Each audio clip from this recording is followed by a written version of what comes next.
ሰላም እንኳን ወደ ኢትዮ ዲጂታል ኢራ በድጋሚ መጣችሁ። ይሄኛው የክፍል ሁለት ሲሆን በክፍል ሁለታችን ስለ ገንዘብ ጥንዶችና የዋጋ ንባብ ወይም ደግሞ ከረንሲ ፔር እና ኮት ፔር ምን ይመስላል የሚለውን ለማየት እንሞክራለን። አሊያም ደግሞ ከረንሲ ፔር የምንለው ወይም ቤስ ፔር ምን ይመስላል የሚለውን ለመመልከት እንሞክራለን። ለቻናሉ አዲስ የሆናችሁ ቤተሰቦች ቻናሉን ሰብስክራይብ በማድረግ ቤተሰብ መሆናችሁ እንዳትረሱ።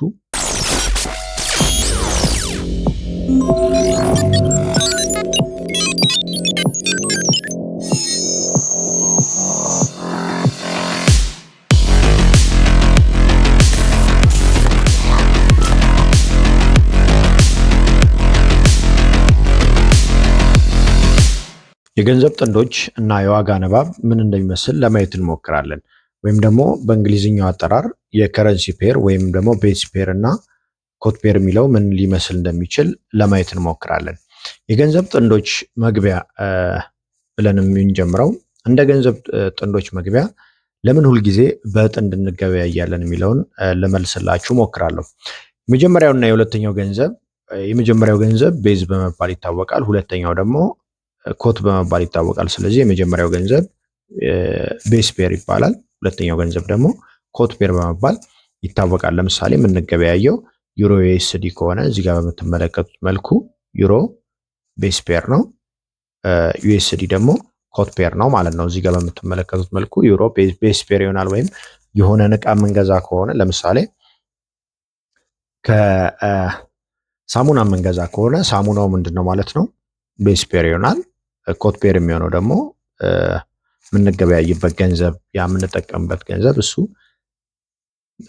ኮት ፔር በመባል ይታወቃል። ቤዝ ከረንሲ ላይ በግራ በኩል ያለው የመጀመሪያው ገንዘብ ወይም ስልካችሁም ላይ ይሁን ኮምፒውተር ሞኒተራችሁም ጋር ፊት ለፊት ስትቀመጡ ለእናንተ በግራ በኩል የሚቀመጠው ፔር እሱ ፔር ምን ይባላል? ቤዝ ፔር በመባል ይታወቃል። በቀኝ በኩል ያለው ደግሞ ቤዙን ለመግዛት ወይም በግራ በኩል ያለውን ለመግዛት የሚያገለግለን የራሳችን ገንዘብ ወይም ደግሞ ኮት ፔር በመባል ይታወቃል።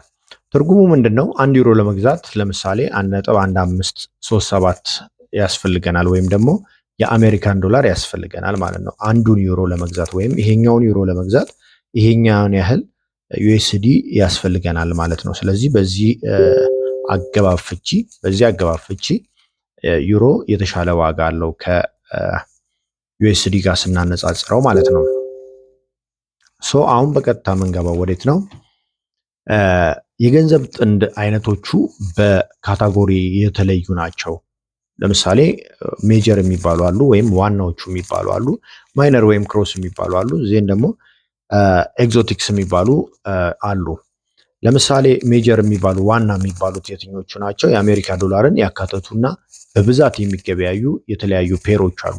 እነዛም ፔሮች ሰው በብዛት የሚገበያያቸው እነዛ ዋና ናቸው። ፕላስ ዩኤስዲን ወይም ዶላርን ያካትታሉ ማለት ነው። ወደ ማይነር ጋር ደግሞ ስንመጣ ማይነር ጋር ወይም ክሮስ የሚባሉት ጋር ስንመጣ ዋና ዋና ገንዘቦች ሆነው ዩኤስዲን ደግሞ ምን ያላረጉ ናቸው? ያላካተቱ ወይም ዩሮን በግሬት ብሪቴን ፓውንድ መገበያየት ማለት ነው። ለምሳሌ ምንም አይነት ዶላር ሳንጠቀም ወይም ዩአር ጂቢፒ በጂቢፒ ይሄኛው ምን ይሆናል? ቤስ ፔር ይሆናል። ይሄኛው ደግሞ ኮት ፔር ይሆናል ማለት ነው። ነገር ግን አንዳንዴ ዩሮ ዩኤስዲ ሊሆን ይችላል፣ ጂቢፒ ዩኤስዲም ሊሆን ይችላል፣ አይታወቅም። ስለዚህ እንደ ሁለቱ ስለሆነ እነዛ ማይነር ይባላሉ። ምን ካላካተቱ? ዶላርን ካላካተቱ። ዶላርን ካካተቱ ደግሞ እነዛ በተለያዩ አነስተኛ ሀገራት ካላቸው ወይም ከረንሲያቸው አነስተኛ ከሆኑ ጋር ምን ሲባል ነው? ሲጣመር ወይም ደግሞ ዶላር እንደ ቤዝ ፔር ሆኖ ሌሎቹ ደግሞ ወይም የታዳጊ ሀገራቱ ደግሞ እንደ ኮት ፔር ሆኖ ስንገለገልበት ያ ኤግዞቲክስ በመባል ይታወቃል። ሌላው 7 ዋና ዋና የፎሬክስ ጥንዶች አሉ፣ ወይም ዘ ቢግ 7 የሚባሉ አሉ። እነዛን ማወቅ በጣም የግዴታ ነው። ለምሳሌ የመጀመሪያው ጥንድ ዩሮ ዩኤስዲ ነው፣ ወይም ዩአር ዩኤስዲ በመባል ይታወቃል። ይሄ ፋይበር በመባል ይታወቃል። ፋይበር የተባለበትም በዓለሙ ትልቁ የንግድ ልውውጥ ያለበት ድርሻ ወይም 21%ቱን ከቨር ስለሚያደርግ ባህሪው ይሄኛው ፋይበር ወይም ጠንካራ በመባል ይታወቃል። ጂፒፒ ዩኤስዲ ጋር ስንመጣ ደግሞ ኬብል በመባል ይታወቃል። ከፍተኛ የዋጋ መዋዠቅ ወይም ቮላቲሊቲ ይታይበታል። ቮላቲሊቲ ማለት ላይክ ገንዘቡ ወደ ላይ አፕ ትሬንድ እየሄደ በነበረበት ሰዓት ወደ ታችም የመሄድ ላይክ ሲሄድ በጣም ወደ ላይም ሲሄድ ወደ ታችም ሲወርድ በጣም ይሄ የመዋዠቅ ወደ ላይ ወደ ታች እያለ የመዋዠቅ አይነት ሲኖርበት ያ ጂፒፒ ዩኤስዲ ይባላል። ብዙ ጥሩ ቴክኒካል አናላይሲስ የሰሩበት ሰዎች ብዙ ትርፋማ ሊያደርጋችሁ የሚችል ነው። ወደ ዩኤስዲ ጄፒዋይ ደግሞ ስንመጣ ጎፐር ወይም የን በመባል ይታወቃል። ከወለድ መጠን ለውጥ ጋር ተያያዥነት አለው ወይም ከወለድ መጠን ጋር ነው ይሄ ነገር እንቅስቃሴውን የሚያደርገው። ስለዚህ የወለድ መጠንን ለውጥ ተያያዥነት እየተመለከትን ወይም ከዜናዎች ከተለያዩ ነገሮች እንደ አጋዥ እያደረግን በራሳችን ግን ቴክኒካል አናላይሲስ እየሰራን ዩኤስዲ ጄፒዋይን ትሬድ ማድረግ ይቻላል ወይም በጃፓን የን ትሬድ ማድረግ ይቻላል ማለት ነው። ሌላው በዩኤስዲ በሲኤችኤፍ ነው። ይሄ የስዊዝ ገንዘብ ነው። እዚህ ጋር የምትመለከቱት የስዊዝ ነው። አክቹሊ የሊቸንስታይልንም አንድ ላይ ያካተተ ነው። የስዊዝ ገንዘብ ነው። ኤኒዌይስ ይሄኛውን ፔር እንደ አስተማማኝ መጠጊያ ወይም ሴፍ ሄቨን ሊታይ ይችላል ወይም ብዙ ኪሳራ የማታስተናግዱበት ፔር ይሄኛው ፔር ነው። ስለዚህ እዚህም ላይ ትሬድ ልታደርጉ ትችላላችሁ። እዚህ ጋር ደግሞ ስትመጡ ኤዩዲኤስዲ ሲሆን ደግሞ ላይክ ይሄ አውሲ በመባል ኒክኔም ወጥቶለታል ወይም የራሱ ስያሜ ተሰጥቶታል። ከማዕድን እና ከወርቅ ጋር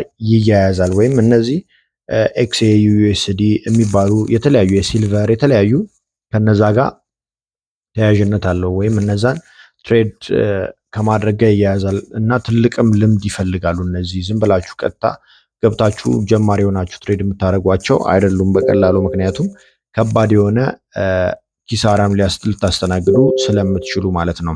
ስለዚህ ጠለቅ ያለ ኤክስፒሪየንስ ጠለቅ ያለ እውቀት ይፈልጋሉ ማለት ነው። ወደ ዋጋ ንባብ ወይም ደግሞ ወደ ኮት ስለመሄድ እንሞክር። ቢድ አስክ እና ስፕሪድ የሚባሉ ነገሮች አሉ። እነዚህ ነገሮች በፎሬክስ ላይ ማወቅ መሰረታዊ ነገር ነው። ቢድ ምንድነው? አስክ ምንድነው? እና ስፕሪድ ምንድናቸው የሚሉትን ለመመልከት እንሞክር። ቢድ ማለት መሸጫ ብሮከሩ ከእርሶ ሊገዛ የፈቀደው ዋጋ ነው። እርሶ የሚሸጡበት ዋጋ ያ ቢድ በመባል ይታወቃል። ይሄ ለምሳሌ በዚህ ጋር በምትመለከቱት ቢድ ላይክ እንደዚህ ነው። እናንተ ለምሳሌ ልትሸጡ ያሰባችሁበት ይሄ ዋጋ አለ 1.085 አለ።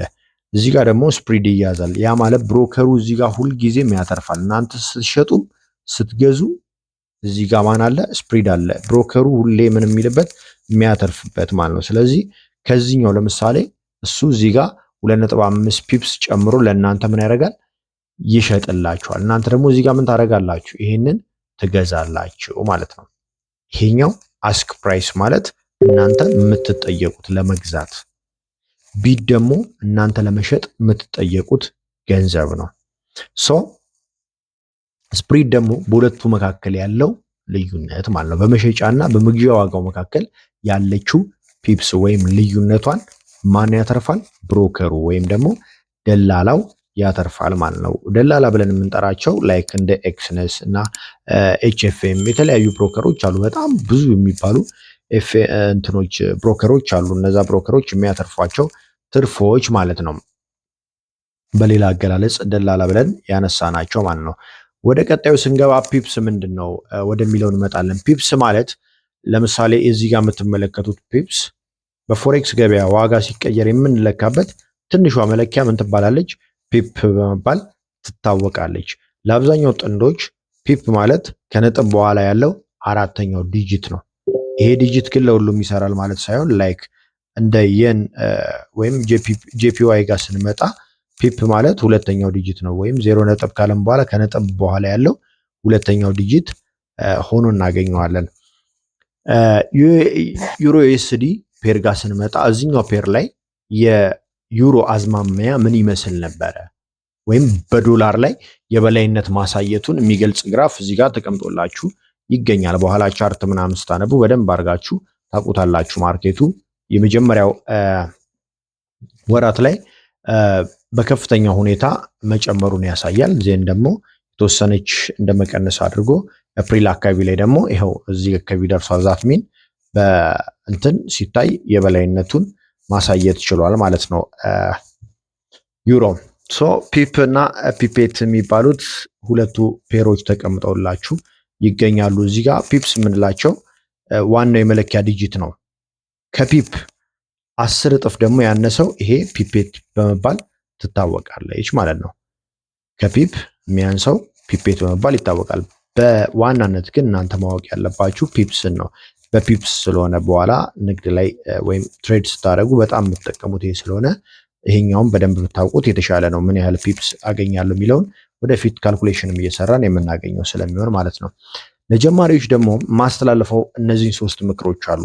የመጀመሪያው ሜጀር ላይ እንድታተኩሩ ሪከመንድ አደርጋችኋለሁ። ለምሳሌ እንደ ዩሮ ዩኤስዲ ያሉ ጥንዶች ዝቅተኛ ስፕሪድ ነው የሚያዝባቸው። ያ ማለት ብሮከሩ ወይም ደላላው እናንተ ላይ የሚይዘው ስፕሪድ ዝቅተኛ ስለሆነ ኪሳራችሁ ያን ያህል ከፍተኛ አይሆንም።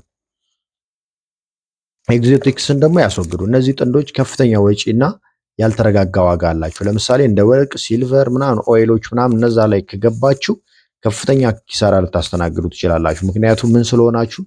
ጀማሪ ስለሆናችሁ። ስለዚህ ጥንቃቄ አድርጉ። ኤግዞቲክስን ለጊዜው በምንም አይነት ሁኔታ ትሬድ እንዳታደርጉ። ትሬድ ማድረግ ስትፈልጉ ወደፊት ልምዱን ካዳበራችሁ በኋላ ትሬድ ታደርጋላችሁ። ኪሳራቸው ከፍተኛ ስለሆነ አክቹሊ ትርፋቸውም ከፍተኛ ነው።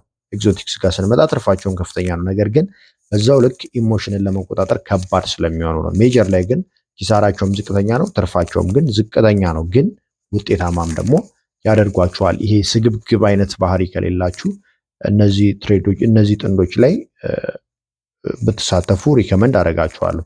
ሌላው የጊዜ ልዩነትን ደግሞ መረዳት መቻል አለባችሁ። ለምሳሌ የጃፓን ዩኤን ለመገበያየት ከሆነ የቶኪዮ ገበያ ክፍት ሲሆን የተሻለ እንቅስቃሴ ይኖራል። አክቹሊ ሌሎቹንም መመልከት ይኖርባቸዋል። ላይክ እንደ ለንደን ኪል ዞን ወይም ከጠዋት እስከ ምሳ ሰዓት ምናምን ያለውን በለንደን ሲያዝ ከምሳ ሰዓት በኋላ ወይም ደግሞ ከ7 ከ8 ሰዓት አንዳንዴም ያው ከኒውዮርክ ሰዓት ጋር ያለን የሰዓት መቀናነስ ነው ዋናው የትሬዲንግ እንትን ላይ ተጽዕኖ የሚያሳድረው። ስለዚህ የኒውዮርክ ኪል ዞንም የለንደን ኪል ዞንም ብትጠቀሙ ሪከመንድ አድርጋችኋለሁ።